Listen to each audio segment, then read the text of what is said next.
Muy buenas tardes, público televidente que nos hace favor de sintonizarnos y escucharnos en su canal 145 de Grupo Uno más Uno. Recuerde que también puede sintonizarnos a través de nuestra página oficial www.unomasuno.com.mx y todas nuestras redes sociales, YouTube y todo aquello que usted pueda investigar para vernos. El día de hoy, nos hizo favor el doctor René Drucker, secretario de Ciencia, Innovación y Tecnología del Gobierno de la Ciudad de México, en donde, créamelo, después de haber leído parte de su currículum, parte de lo que ellos están desarrollando, llama la atención mucho, y no digo solo mucho, muchísimo, lo que se está haciendo en esta secretaría. Aquí, sin más preámbulo, con nosotros el doctor Drucker nos explicará y nos platicará de todo esto que se está haciendo en esta secretaría, que de verdad se lo digo, se va usted a sorprender. Acérquese. Doctor, muy buenas tardes. Gracias por recibirnos. Al contrario, me da mucho gusto estar con ustedes. Pues bueno, sin más ni más, a mí, dentro de todo esto que están haciendo aquí en la Secretaría, me llamó la atención muchos puntos medulares, pero sobre todo el tema de las tienditas. Eso me parece algo magnífico porque además es en beneficio directo de los propios ciudadanos y más de los que habitamos en esta Ciudad de México. ¿Qué nos podría comentar de ello, doctor? Bueno, este programa que se llama Tecnotiendas tiene el objeto de reducir la competencia desleal que hay entre las tiendas de conveniencia, grandes estas, Oxxo, 7-Eleven y similares, con las tienditas de la esquina, ¿no? Las que todos conocemos desde hace muchos años. Entonces, en la Ciudad de México hay 40,000 de ese tipo de tienditas, ¿no? Y creo que, pues, como alguien dijo por ahí, que cada vez que se abre un Oxxo cierran 10 tienditas, pues hay una cierta injusticia social en todo esto, y nosotros tratamos de reducir la competencia desleal que hay. Entonces proveemos a los dueños de las tienditas con una 3 semanas de capacitación para que aprendan cómo colocar los productos en sus tiendas, hacer un poco de marketing interno, etcétera, y hacer que la tienda sea más presentable de lo que normalmente son, pero además le proveemos toda la tecnología moderna que se requiere para que se pueda pagar tiempo aire, puedan pagar con tarjeta, en fin, modernizar su actividad, ¿no? A la fecha llevamos cerca de 3,500 tienditas a las cuales hemos ayudado. Al tendero no le cuesta ni un solo centavo, la Secretaría asume todos los costos de esto y pretendemos llegar a tener cerca de 7,000 tienditas al final de esta administración. Vaya, definitivamente es un punto medular.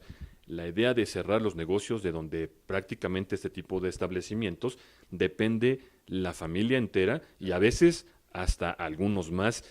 ¿Cómo ha recibido la gente? ¿Cómo es que a usted en particular, obviamente como parte del gobierno de la Ciudad de México, qué le comentan la gente cuando llegan? Que además, sin costo, dijo usted. Sí, sin costo para ellos. Lo que he sabido es que pues los tenderos están muy contentos. Yo creo que ha sido un programa sumamente útil para ellos, ¿no? Sobre todo porque la información que teníamos previamente antes de este programa es que cada vez que abre un Oxxo aquí en la esquina, ¿no? Cierran 10 tienditas porque tiene un impacto, ¿no? Y la verdad que eso a mí me parece desde hace mucho tiempo una injusticia, ¿no? Si uno viaja por el mundo y ve ciudades grandes, ¿no? Si uno va a España, Francia, etcétera, están prohibidas todas ese tipo de tiendas, ¿no? Lo que tratan es de fortalecer al negocio familiar, ¿no? Está en las colonias, en las zonas, fortalecen a la carnicería, a la frutería, en fin, etcétera, porque bueno, finalmente son modos de empleo de muchísima gente, y creo que el que venga un gran consorcio, ¿no? Que tiene muchos recursos, mucho dinero, pues genera una injusticia hacia aquellos que están más sometidos a esta cosa del mercado, ¿no? Que para ellos no es muy adecuado, y entonces yo creo que ayudamos a salvar a mucha gente, como dijo usted mismo, pues del desempleo, ¿no? Claro, porque además es correcto esto que se comenta de cada que abre una de estas tiendas, cierran 10. Escuchábamos también en un reciente reportaje que hicimos en Uno más Uno, en donde estas cadenas contrataban una familia de 5 o 6 gentes. Déjeme decirle algo, 5 o 6 gentes contra muy probablemente 50 o 60 que lleva cada una de estas tienditas. Claro. y ese es el beneficio que se está teniendo por parte de esta Secretaría. ¿Algo más que quiera agregar de este proyecto o este programa antes de pasar a otro? Este es un proyecto que tenemos que yo creo que ha sido muy exitoso y bueno, estamos muy contentos de poder pues ayudar pues digamos a fortalecer a la economía familiar de los habitantes de esta ciudad, de aquellos grupos más desprotegidos en realidad por el propio gobierno, ¿no? Entonces pues les hemos dado elementos para que puedan pues ser más exitosos, ¿no? Perfecto, doctor. Siguiendo con este mismo tema de lo que hace aquí la Secretaría, tengo entendido que también están desarrollando un programa para el tema del transporte urbano. Ah, sí, bueno, ese es un programa muy importante. Hemos decidido desarrollar un transporte elevado. El proyecto se llama Transporte Urbano Elevado Personalizado. Se trata de un funicular horizontal, de unos carritos que llevan 2 pasajeros. Cada 10 metros hay un carrito y pues transitaría desde un punto de una avenida a otro punto de otra avenida. Hay muchas rutas donde se han analizado, donde podría hacerse. Por ejemplo, a mí el que más me gusta es que fuera de Polanco a Santa Fe, que son 15 kilómetros. Inclusive como pasaría por Chapultepec, hasta podría ser turístico por arriba, en fin, tiene sus ventajas.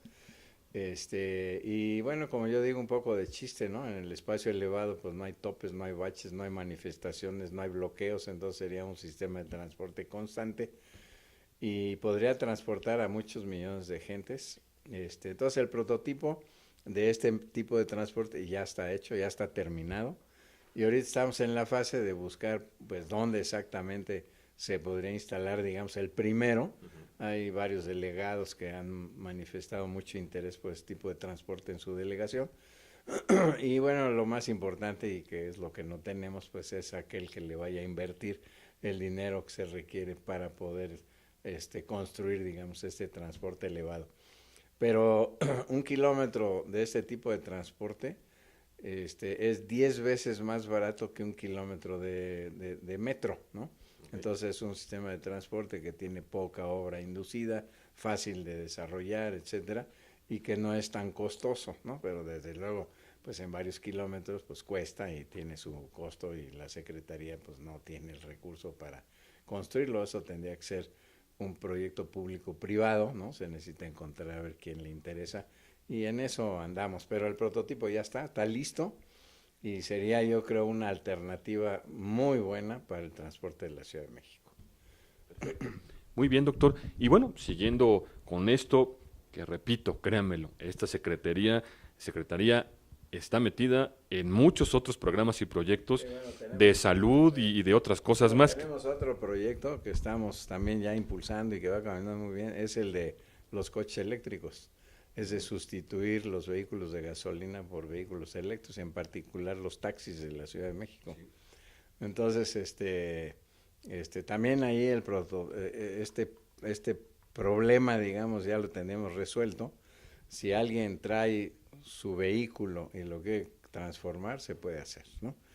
Y el costo es de 250,000 pesos, pero si hay más coches que se hacen, pues el costo empieza a bajar, pero el problema son las baterías, en fin. Pero digamos, es un proyecto muy interesante y muy importante para la Ciudad de México, sobre todo para este asunto de la contaminación, pero también a los taxistas les conviene porque según los datos que ellos mismos nos han proporcionado, es que 1 kilómetro de un coche de gasolina les cuesta a los taxistas entre 2.20 y 2.50 pesos el kilómetro. Si fuera eléctrico les costaría entre 30 centavos y 50 centavos el kilómetro. Y el mantenimiento de esos vehículos es muchísimo más barato que el mantenimiento de los vehículos de gasolina, no requiere aceite, en fin, etcétera, los coches eléctricos.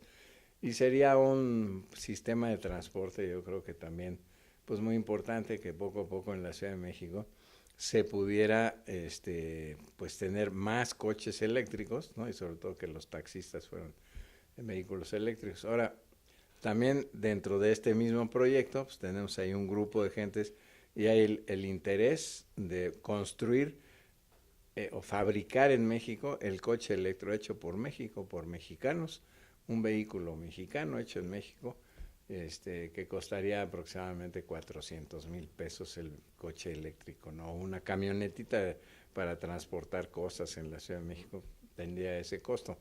Entonces, bueno, estos son proyectos que nosotros consideramos que podríamos detonar, digamos, un sistema de transformación de los vehículos de gasolina hacia vehículos eléctricos, y una vez que empieza a detonarse, pues agarra su inercia y poco a poco en la Ciudad de México, digamos, en 5 años podríamos tener, pues no sé, una cuarta parte o la mitad de los vehículos en la ciudad en vehículos eléctricos, y a lo mejor ya no necesitaríamos el programa de Hoy No Circula, ¿no? Porque no contaminaría, en fin, etcétera, ¿no? Entonces tiene muchas ventajas, ¿no? Entonces ese también, todos estamos contribuyendo, digamos, a la movilidad, a la contaminación, ¿no? A la economía familiar, etcétera. Y desde luego tenemos otros proyectos. Tenemos un proyecto muy importante, que ese lo estamos haciendo con el CONACYT, de desarrollar un centro de investigación sobre envejecimiento. La pirámide poblacional en nuestro país ha cambiado drásticamente. Antes era una pirámide con una amplia base de jóvenes, y ahora ya la pirámide poblacional ya está siendo panzona, lo que quiere decir que hay cada vez gente de mayor edad en la Ciudad de México, y en los próximos, bueno, en el país, en los próximos años se considera que México tendrá alrededor de 35 millones de adultos mayores, que son muchos adultos mayores. Y muchos de ellos, la gran mayoría hoy día, pues el 50-60% de ellos tienen muchos padecimientos, entonces al Estado mexicano le cuesta mucho dinero pues mantener o atender a la población mayor que tiene muchas enfermedades, que además son enfermedades de larga duración, entonces cuesta mucho, ¿no? Entonces, un centro de envejecimiento pretende tener 2 áreas, uno que sea la investigación básica, que estudiaría la biología del envejecimiento, y la otra, un área social, donde se trataría de encontrar cuáles serían las mejores estrategias para poder enfrentar este envejecimiento de la población, ¿no? Y uno de ellos, desde luego, es pues, enfocarse a la gente joven, bueno, 30, 40 años, para que cuando lleguen a viejos lleguen sanos y no estén enfermos. Entonces hay una serie de estrategias para todo esto, y un centro de envejecimiento pues puede contribuir de forma importante a este problema del envejecimiento de la población, ¿no? Entonces es un proyecto ya, el proyecto ya está muy avanzado, ya la Secretaría ya le otorgó recursos a un arquitecto para que haga el proyecto arquitectónico, ¿no? Y tenemos el dinero para la construcción del centro de envejecimiento con el CONACYT a través de los fondos mixtos. Hay el suficiente dinero para construir. Entonces yo pienso que pues en los próximos meses tenemos la oportunidad de tener en la Ciudad de México un centro de investigación sobre envejecimiento, que sería un centro de la Ciudad de México, ¿no? Impulsado por la Secretaría, por esta administración de Miguel Ángel Mancera, y creo que sería una aportación pues muy importante para la sociedad, ¿no?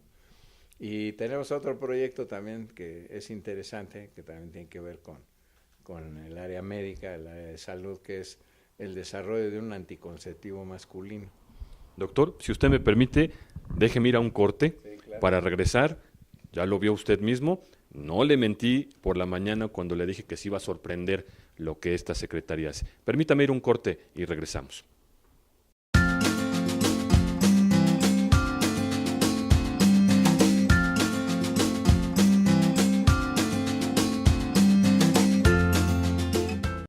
Amanece de buenas.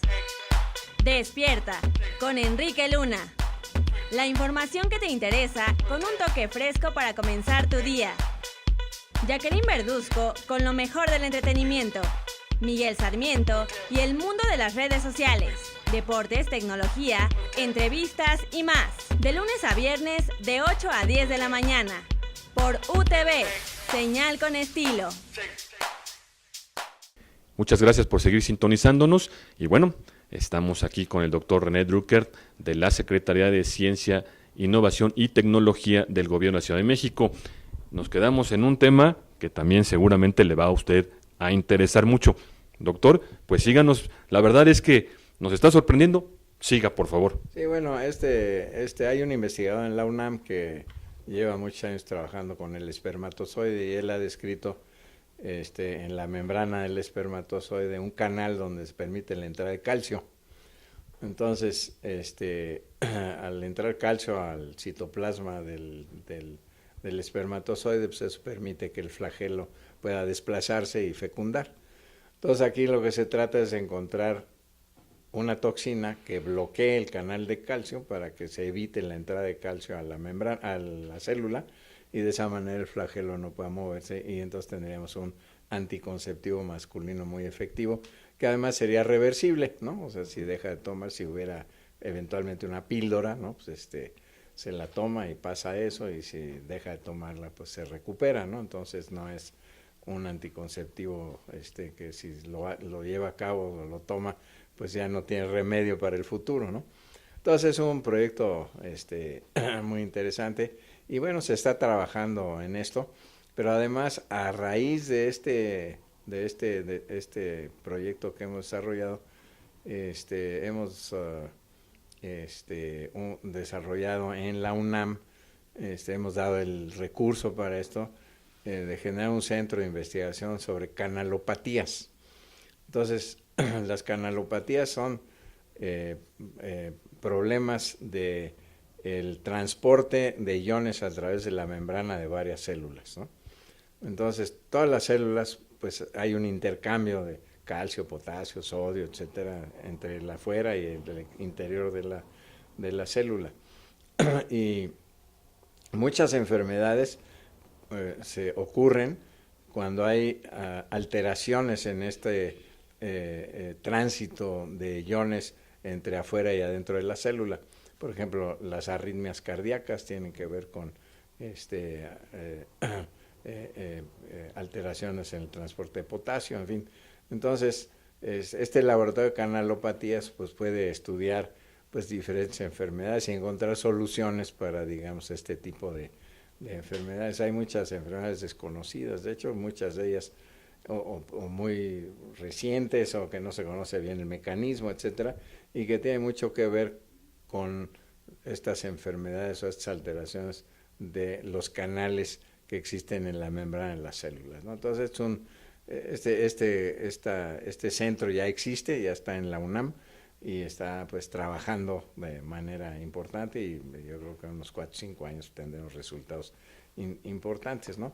Lo que también hay que señalar, y yo creo que por eso muchas veces a la ciencia no se le apoya con el entusiasmo que debería de ser, digamos, entusiasmo económico, como dice, porque pues la ciencia le toma mucho tiempo generar resultados, ¿no? O sea, nunca ocurre eso de que se me ocurre el domingo, el lunes le echo a andar y el martes ya está resuelto, eso no existe, ¿no? Entonces, pues la ciencia tiene su paso, es lento, etcétera, pero finalmente, pues resulta en muchos beneficios y hay muchas cosas que pueden ser, útil para hacer que los ciudadanos de este país o de esta ciudad pues tengan una mejor calidad de vida, ¿no? Que es finalmente lo que estamos buscando, ¿no? Entonces damos herramientas para esto. También hemos apoyado un proyecto que a mí me parece de importancia cardinal para nuestra ciudad, ¿no? Financiamos un estudio para determinar el impacto de los topes en la Ciudad de México. En la Ciudad de México hay alrededor de 30,000 topes, lo cual me parece verdaderamente absurdo, ¿no? Y es interesante porque hace muchos años yo siempre tenía esta preocupación, ¿no? Le decía yo a un funcionario, dice, pues deben de quitar los tops. Me dice, no, es que si quitas los tops habría muertos.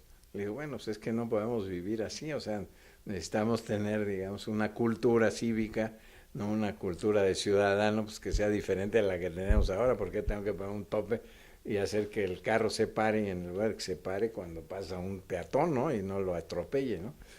Entonces, bueno, hemos hecho un estudio con el Centro de la Atmósfera de la UNAM, que ha analizado el impacto de los topes y la verdad que los topes contaminan, es terrible. También hemos analizado cuál es el componente de las partículas suspendidas en la Ciudad de México. hay 24 diferentes compuestos que están suspendidos ahí. Hay zinc, potasio, zinc, níquel, manganeso, plomo, bueno, cadmio, europio, bueno, un montón de cosas que están suspendidas, ¿no? Y en realidad lo que se debería de hacer, a mi juicio, con este estudio, tener esta información, más la información de dónde y qué tipo de partículas están suspendidas, pues llevar a cabo una estrategia. Por ejemplo, hay manganeso en el noroeste de la ciudad, hay manganeso, mucho. En otras partes casi no hay. Bueno, entonces uno debe decir, bueno, ¿y de dónde viene? Voy a analizar de dónde viene. El manganeso es tóxico, y es tóxico para el sistema olfatorio y para el sistema nervioso central, porque penetra por la fosa nasal. Y bueno, nosotros mismos hemos hecho estudios en mi laboratorio en la UNAM sobre el impacto del manganeso en el sistema olfatorio, entonces pues, es grave, ¿no?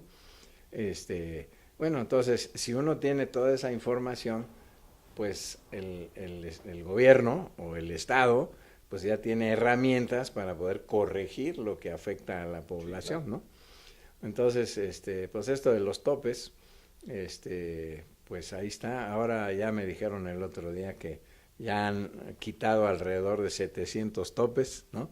Pero bueno, poco a poco a lo mejor se va haciendo, pero bueno, si la ciudad tiene 30,000, pues la verdad que me parece un poco absurdo, ¿no? Y uno, que todos transitamos por la Ciudad de México todos los días, y hay topes por donde sea, y muchos de ellos no sirven para nada, están ahí porque aún ahí donde yo vivo hay un diputadillo ahí que puso un tope enfrente de su casa porque él quiere salir ahí, hasta me peleé con él un día, le dije, oye, pues aquí no se necesita un tope.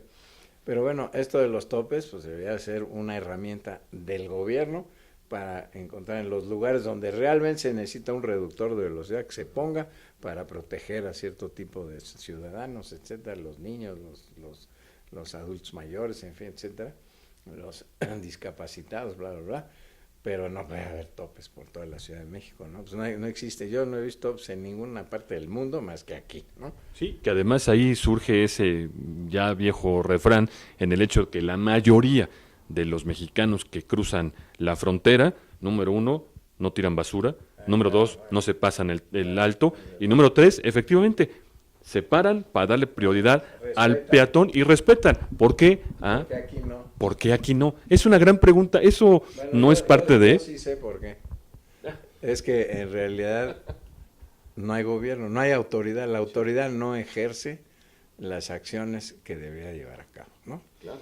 Porque los ciudadanos protestan, ¿no? Cuando se hace cualquier cosa, ¿no? No, porque se hizo aquí, etcétera, ¿no? Y además, pues yo digo, esta ciudad tiene un problema de movilidad muy serio. ¿Y por qué? Pues es culpa del ciudadano. Aquí hay un letrero que dice no estacionarse, pues aquí no me debería de estacionar. Y no me estaciono, hay gente que se estaciona hasta en doble y triple fila, a pesar que dicen que no se puede estacionar. Ahora, el problema es que el ciudadano no respeta los reglamentos, ¿no? Pero por otro lado, pues el gobierno no ejerce la autoridad para hacer respetar al ciudadano los reglamentos que existen, ¿no? Entonces hay aquí una mancuerna que hace que esta ciudad, como digo yo, a veces se me hace que un día de esto va a estar catafixiada la ciudad, ¿no? Porque la movilidad en la Ciudad de México es realmente un gran problema, ¿no? O sea, no puede ser, porque además esto de la contaminación, si yo agarro mi coche y me voy de un lugar X a otro que me tomaría, en teoría, 10 minutos llegar, pues me toma 40 o 50 minutos por los embotellamientos que hay. Entonces, ¿qué es lo que contamina? Pues es que yo ya estoy 30 minutos más tiempo circulando con mi coche, aunque esté parado, y emitiendo contaminantes, ¿no? Entonces, bueno, yo creo que se necesita una estrategia hoy un poco diferente, necesitamos modernizar y sobre todo necesitamos educar a nuestros ciudadanos, ¿no? A ser más respetuosos de los reglamentos, o sea, si tú quieres que yo te respete, pues respétame a mí, no necesitamos respetarnos los unos a los otros y necesitamos tener una educación vial y una educación cívica mucho más fuerte que la que tenemos, ¿no? Y eso mejoraría muchas de las condiciones en la Ciudad de México, ¿no? Bueno, pero bueno, hicimos el estudio de los topes y ahora estamos impulsando un estudio para determinar cuáles son los microorganismos que están suspendidos en el aire, porque también hay mucho entre otras cosas, materia fecal que está suspendida porque hay mucho fecalismo al aire libre, en fin, etcétera. Entonces la ciudad está llena de problemas que deberían pues de atenderse y bueno, y la Secretaría puede proveer la evidencia, los datos necesarios para que el gobierno diga, bueno, pues aquí ya tengo estos elementos que me permiten llevar a cabo acciones que están basadas en evidencia muy concreta que ha generado la Secretaría de Ciencia, ¿no? Entonces, bueno, este es un poco nuestro papel, yo creo, en la Ciudad de México, aparte de que pues estamos apoyando ciertos proyectos que consideramos que le puede ayudar mucho a la ciudad. En Xochimilco hemos hecho varios proyectos, que pues a veces yo digo que no nos corresponde a nosotros, pero unos ejidatarios necesitaban agua para riego. Entonces ya llevaban 20 años pidiendo que se los pusieran y yo digo, bueno, ¿y por qué no se los han puesto, no? O sea, pues no están las autoridades de la delegación, ¿no? Que han pasado a lo largo de los años y que no han atendido pues, una demanda de un grupo de la parte. Bueno, hicimos un proyecto con el Instituto de Ingeniería, hicimos un sistema hidroeléctrico ahí y ahora ya se les proveyó de agua para riego, están muy contentos y también trajimos a unos cubanos para que les enseñen cómo producir de una manera más moderna y los cubanos han resuelto muchos de sus problemas de una manera y los mismos ejidatarios de Xochimilco los mandamos a Cuba que aprendieran cosas, entonces pues ahora ya están más tecnificados sí. los ejidatarios de Xochimilco y espero que empiecen a producir alimentos de una manera pues mucho más efectiva, ¿no? Entonces ese tipo de proyectos pues son ejemplos de lo que hemos logrado hacer. En Xochimilco hemos hecho ya varias cosas, hemos conectado plantas de tratamiento de agua con los canales que la verdad están muy contaminados, pero ya están un poco mejor algunos, en fin, pues hemos hecho una labor, yo creo que buena para ciertos sectores de la población, ¿no?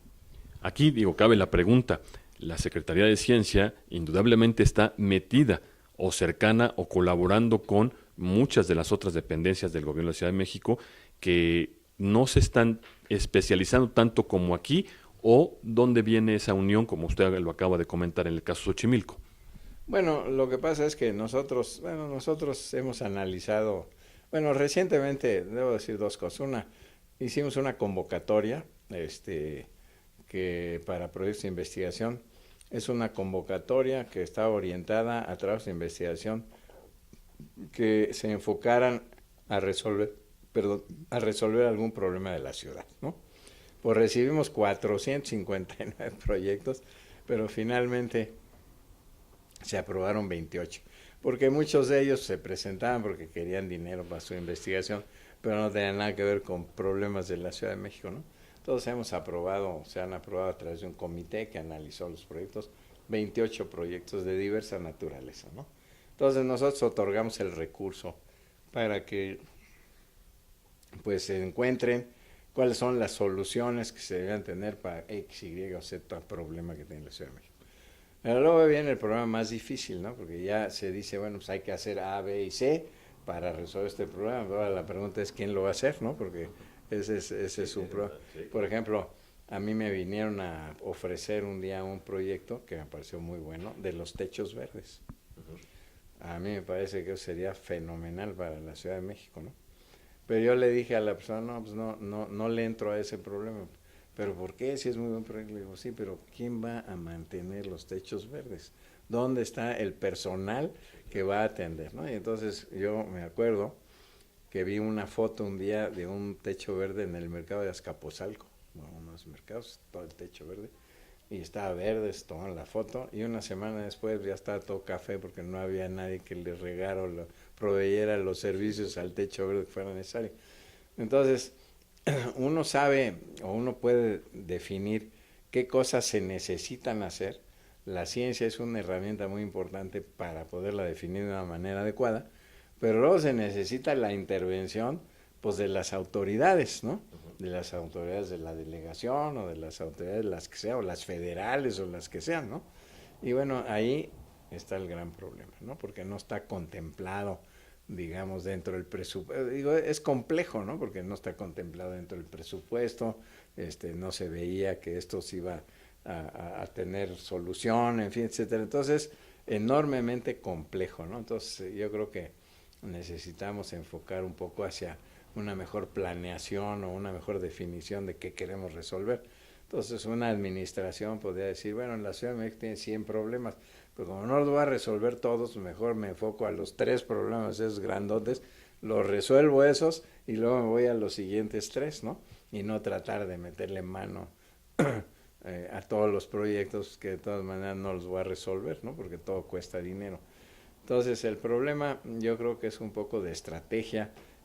No está el país muy acostumbrado a que la ciencia se entrometa en los asuntos políticos, ¿no? Lo cual es un error. Y yo me acuerdo, yo fui presidente de la Academia de Ciencias hace muchos años, hice una reunión de presidentes de academias de ciencia de varios países del mundo, entre ellos estaba el chino. Entonces el chino nos platicó y siempre se me quedó muy grabado eso, pues, dice, aquí en China la Academia de Ciencias está invitada, el presidente de la Academia de Ciencias está invitado a todas las reuniones de gabinete, porque quieren saber, cuando están discutiendo qué problemas hay del gabinete, qué cosa puede hacer la ciencia para ayudar o contribuir a resolver estos problemas. Entonces la ciencia está metida en la política, ¿no? Y aquí nos hemos dedicado, que también es necesario, a impulsar a la ciencia desde el punto de vista académico. Eso es muy importante porque eso fortalece a las universidades, es importante tener buenos investigadores, etcétera. Pero también nos falta aquí pues la parte de la ciencia que es útil para la sociedad y enfocarnos un poco a eso. Y entonces, otorgar dinero para la academia, para que se fortalezcan, digamos, los proyectos de investigación, los investigadores y las universidades, muy importante eso. Un país no puede tener universidades débiles, ¿no? Así tener universidades fuertes, se mejora la educación. Pero también necesitamos dinero pues para las otras cosas, ¿no? Y tener en cuenta que la ciencia es una importantísima herramienta para resolver los problemas, ¿no? Deje mira un corte, Sí, claro. deje mira otro corte, ya lo vio usted. Si esto no le está interesando, no sé qué otra cosa le podamos mostrar a usted. Permítame ir un corte y regresamos. La voz de 1+1. Mesa de análisis de las noticias más relevantes del día a nivel nacional e internacional. Encabezado por el doctor Naim Livien Kawi y el editor de deportes Raúl Tavera. Cindy Casillas y América Ramírez, la mexicana, en espectáculos. De lunes a viernes, de 8 a 10 de la noche, por UTV. Señal con estilo. Gracias por seguir sintonizándonos. Estamos aún con el doctor René Drucker de la Secretaría de Ciencia, Innovación y Tecnología, donde usted podrá enviarnos a nuestros correos o a nuestras redes sociales sus preguntas, sus dudas, para que nosotros se lo hagamos llegar aquí a ellos y le pueda responder si usted está lleno de dudas, como seguramente estará el día de hoy. Doctor, ¿algo que quisiera agregar o comentar acerca de todo esto que hemos estado platicando? Pues sí, bueno, yo quería señalar, nosotros apoyamos un proyecto muy interesante de la UAM, de un investigador que desarrolló un sensor de agua potable. Entonces le dije, ay, oye, yo quiero eso en mi casa, ¿no? Porque entonces el sensor es llega el agua a la casa de cualquier persona, se pone el sensor entre la llegada del agua y la entrada de la casa, si se prende verde, el agua es potable, si prende rojo no es potable, ¿no? Entonces, pues está muy interesante, ¿no? Ahora, ahí hay un problema porque es un aparatito innovador, ¿no? Impulsamos la innovación. Pero ahora el problema es que, pues ya está el aparatito, aquí está el aparatito, ¿no? Pero ahora hay que fabricar 10 millones de eso, o 20 millones de eso, y la pregunta es, ¿y quién lo va a fabricar? ¿Dónde está el que le haga el marketing para que la gente sepa? Usted, pues, si existe el aparatito, pues necesita saber que existe y para que lo compre en algún lugar, ¿no? Bueno, pues esa parte de la innovación en México está totalmente ausente, ¿no? O sea, es algo muy complicado, muy complejo. Hay investigadores muy abusados, muy listos. Aquí me han presentado proyectos muy interesantes y muy buenos. Pero finalmente, si son de innovación, el siguiente paso, ¿no? Es de convertir eso en un éxito comercial. Bueno, eso está en chino, es muy, muy complicado, ¿no? Y además, pues no tenemos la estructura para eso, ¿no?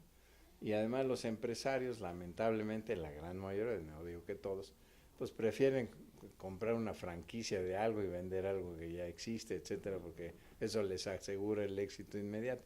Y no le quieren invertir lo que se le llama capital de riesgo a desarrollar algo novedoso, ¿no? Que puede o no puede funcionar, ¿no? O sea, pues eso nadie lo sabe hasta que se lleve a cabo todo el proceso. Pero pues así es la innovación, ¿no? O sea, ese lugar ahí en Estados Unidos, ¿no? Donde están todas estas pequeñas empresas ahí en California, pues así crecieron, ¿no? Y pues genera riqueza, genera empleo, genera cosas, ¿no? Que son útiles, en fin. Y todo está basado primero pues en la ciencia, y luego la ciencia pues puede tener impacto sobre desarrollo de nuevas cosas, nuevos elementos, nuevas soluciones para muchísimos asuntos, ¿no? Entonces, bueno, pues eso estamos tratando de construir, y yo creo que en nuestro país no solamente debe haber una Secretaría de Ciencia en la Ciudad de México, debe haber una Secretaría de Ciencia federal, ¿no? La Secretaría de Ciencia de la Ciudad de México debería desaparecer y hacer una Secretaría de Ciencia federal, ¿no? Que llevara a cabo toda una serie de estrategias a nivel nacional, donde desde luego hay muchísimos problemas, donde se puede ayudar a que se mejoren o se encuentre soluciones o contribuya la ciencia a que las soluciones sean más de fondo, mejor, de mejor factura, ¿no? En fin, ¿no? Pero bueno, lamentablemente pues en el país la ciencia pues pues no es un área muy socorrida, digamos, ¿no? Y yo pienso que un gobierno inteligente debería de apoyar de manera verdaderamente muy intensa es la educación, la salud, la ciencia y la cultura y el deporte, ¿no? Esas 4 o 5 cosas debería de ser donde se le metan todos los recursos posibles, ¿no? Y bueno, y en el área de la ciencia pues debería de aumentar el presupuesto enormemente, debería de ser una secretaría, a mi juicio, ¿no? O sea, deberíamos de cambiar un poco la forma en la que hacemos las cosas, ¿no? Pero bueno, se ve complicado. Pues mire, ya escuchó usted al secretario de Ciencia, Tecnología e Innovación del Gobierno de Ciudad de México. El tiempo se nos ha terminado en este programa, pero yo le voy a asegurar algo y lo voy a convencer ahorita al doctor que podamos tener mayor cercanía para que nos pueda decir qué está sucediendo y qué está haciendo, porque además le voy a decir algo, no solamente en Grupo 1+1 estamos convencidos de lo que él está hablando, sino que además vamos a intentar transmitírselo a usted para que sepa qué están haciendo. Yo soy Eduardo Rivera para Grupo 1+1, UTV Televisión. Gracias, muchas gracias por permitirnos entrar a sus hogares. Muy buenas tardes, doctor, muy buenas tardes. Gracias por la invitación, ha sido un placer. Gracias.